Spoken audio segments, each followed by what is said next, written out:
జిల్లాలో మా మీద కూడా ఆరోపణలు చేస్తున్నారు. 40 సంవత్సరాలుగా రాజకీయాలు ఉంటున్న మమ్మల్ని చెరువులు కప్పుతున్నాము, గడ్డలు కప్పుతున్నాం అని చెప్తున్నారు.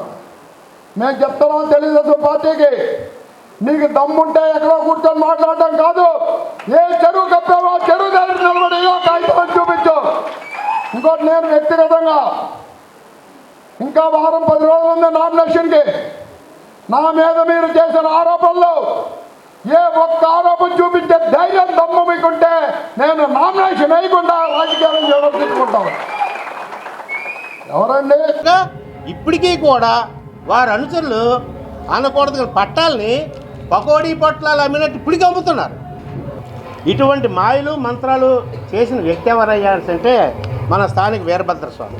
అందుకే నేను ఆ ఛాలెంజ్ని నేను స్వీకరిస్తూ, అయ్యా మీ రోటరీ క్లబ్ వారు అలాగే ఛాంబర్ ఆఫ్ కామర్స్ వారు ఒక కమిటీగా ఏర్పడి వచ్చినట్లయితే ఆయన ఏ చెరువు అయితే కప్పాడో, ఏ గడ్డ అయితే కప్పాడో నేను మిమ్మల్ని తీసుకెళ్ళి ఫిజికల్గా తీసుకెళ్ళి చూపిస్తాను.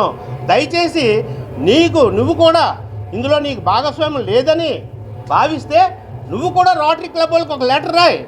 గౌరీశంకర్ రాశాడు కదా, నేను రాస్తున్నాను.